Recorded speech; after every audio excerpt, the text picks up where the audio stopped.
Hello guys, আপনারা হয়তো অনেকে জানেন না কি করে ফেসবুক আইডি পেজ এর নাম চেঞ্জ করতে হয়। এটা চেঞ্জ করার জন্য আপনাদের প্রথমে যেতে হবে প্রোফাইল অপশনে গিয়ে নিচে দেখবেন সেটিংস আছে। সেটিংস চাপ দিবেন, তারপর আবার সেটিংসে চাপ দেওয়ার পরে নিচে যাবেন, দেখেন পেজ সেট আপ অপশন আছে, এটাতে চাপ দিবেন।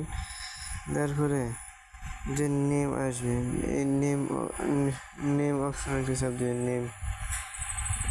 নেম অপশন একটা চাপ দিলাম। দেওয়ার পরে এখানে দেখেন আমার আইডি নামটা দেখাচ্ছে। এটাকে আমি কেটে নতুন একটা নাম দেবো। যে আমি কেটে নিলাম, এখন একটা নাম দেব আমার ইচ্ছা অনুযায়ী। আপনাদের যেটা ইচ্ছা আপনারা সেটা দিতে পারেন। তো দেখেন আমি দিচ্ছি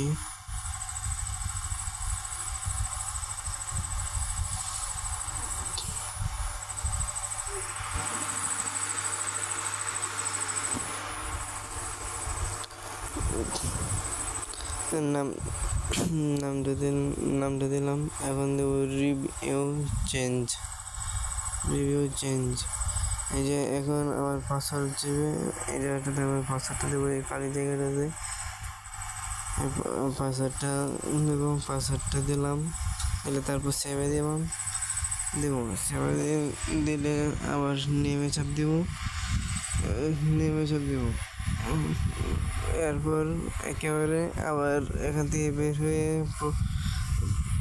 বের হয়ে যাব। তারপর আবার ভিউ প্রোফাইলে যাব, একটা রিফ্রেশ দিয়ে ভিউ প্রোফাইলে যাব। তাহলে দেখবেন আপনাদের নাম পরিবর্তন হয়ে গেছে। এই দেখুন আমার আইডির নাম অপরিবর্তন হয়ে গেছে। দেখুন আমি যেটা দিয়েছিলাম সেটা গেছে তর্স অপূর্ব। আপনারা পরিবর্তন করতে পারেন না।